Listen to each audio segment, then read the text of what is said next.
It was supposed to be a quick detour, a shortcut through the jungle that would shave off 2 hours from their journey.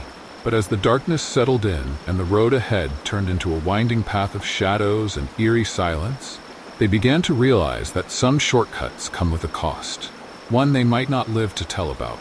"We should have stuck to the main road," muttered Jake, gripping the steering wheel as the car rattled over the uneven dirt road. The headlights barely penetrated the thick veil of darkness that seemed to grow with each passing mile. Beside him, Claire glanced nervously at the dense jungle that flanked them on either side.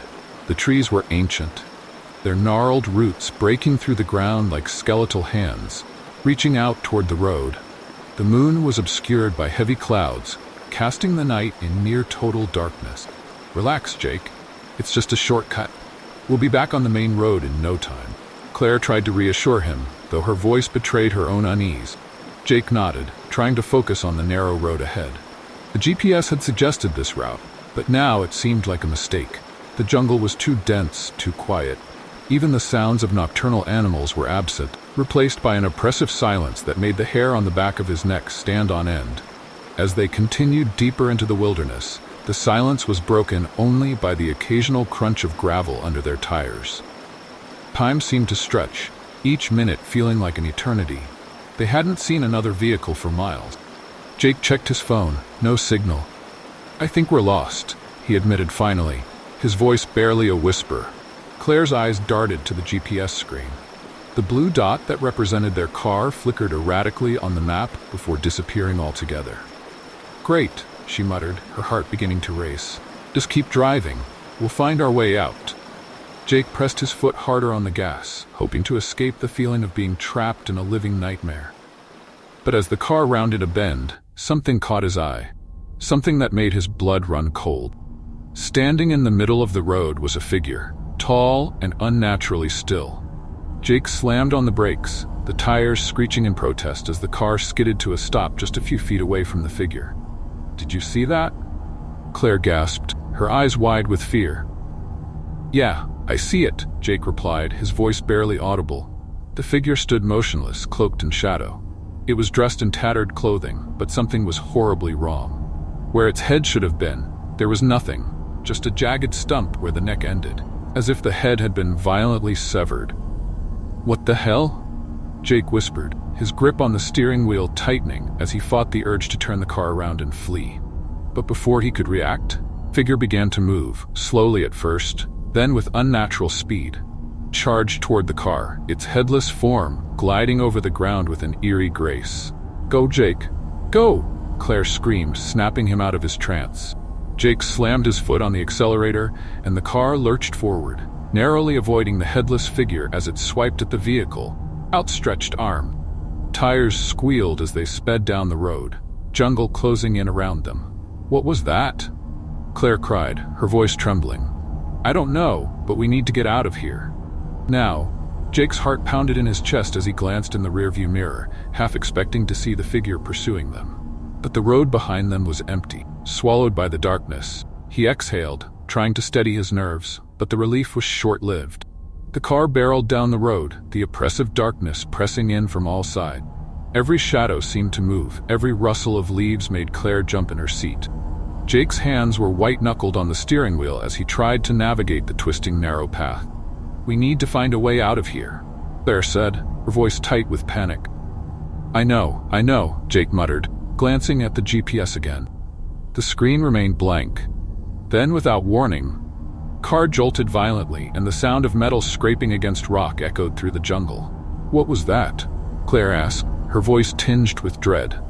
"I don't know. Hold on." Jake brought the car to a stop and stepped out, flashlight in hand. He circled the car, his heart sinking as the beam of light revealed the damage. A large gash in the sidewall of one of the tires. It was completely flat. "You've got to be kidding me," Jake muttered. Kicking the tire in frustration, Claire joined him, eyes wide with fear. "What do we do now? We're in the middle of nowhere, Jake. We have to change it. There's no other choice," he said, though the thought of being outside the car for too long made his skin crawl. Jake opened the trunk and retrieved the spare tire and jack. The jungle was eerily quiet, the only sound the occasional rustle of leaves in the wind. Claire kept glancing around nervously. as if expecting the headless figure to emerge from the shadows at any moment. Jake worked quickly, his hands shaking as he loosened the lug nuts and lifted the car. But as he was about to replace the tire, a low, guttural growl rumbled from the darkness. "Did you hear that?" Claire whispered, voice trembling. "Yeah, I heard it." Jake's eyes darted toward the trees, but all he could see was darkness. The growl grew louder, closer. Jake's pulse raced as he fumbled with the spare tire, his breath coming in quick, shallow gasps. Suddenly, Claire let out a blood-curdling scream. Jake spun around, dropping the tire, as a dark shape lunged from the jungle. Knocking Claire to the ground, Jake's heart stopped as he saw the creature. A massive, shadowy beast with glowing red eyes and a gaping maw filled with jagged teeth. It was unlike anything he had ever seen, a nightmare given form. "Get away from her!" Jake shouted, grabbing the tire iron and swinging it wildly at the creature. The beast snarled, but the blow didn't seem to faze it. It snapped its jaws at Jake, forcing him to backpedal, his heart pounding in his chest.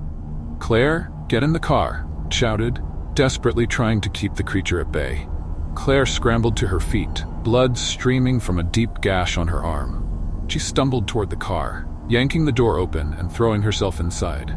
Jake swung the tire iron again, this time making contact with the creature's head. It let out a furious roar, rearing back as Jake seized the opportunity to dive into the driver's seat. "Go, go, go!" Claire screamed. Slamming the door shut, Jake didn't hesitate. He turned the key, and the engine roared to life. The car jolted forward, and the beast's claws raked across the side, leaving deep gashes in the metal. They sped down the road, the beast's roars fading into the distance. Jake's heart raced as he gripped the steering wheel, his knuckles white. "What the hell was that?" Claire gasped, clutching her wounded arm. "I don't know, but we need to get out of this jungle now." Jake glanced at the rearview mirror, but the darkness swallowed everything behind them. The car tore down the narrow dirt road, a single functioning headlight barely piercing the inky blackness that surrounded them. Every shadow seemed to stretch out, hungry and malevolent, as if the jungle itself had come alive with malevolent intent. Jake's heart pounded in his chest, and Claire's shallow breathing was the only other sound inside the car. "We're not going to make it," Claire whispered, voice trembling. "Don't say that," Jake snapped, but he couldn't shake the same feeling of dread that had settled deep in his gut. Suddenly, the car shuddered, dashboard lights flickering before dying completely. The engine sputtered, and with a final cough, the car came to a dead stop in the middle of the road. "No, no!" Jake pounded the steering wheel, turning the key in the ignition repeatedly, but the engine remained silent. "What's happening?" Claire's voice was barely above a whisper. "I don't know. Car just died," Jake replied, his voice cracking with panic. "We can't stay here, Jake. That thing, it's out there." Claire's eyes were wide with terror, her hand gripping her wounded arm as blood seeped through her fingers. "We'll have to go on foot," Jake said, voice shaking. "We'll stick to the road and keep moving. We have to get out of this jungle." But as they prepared to leave,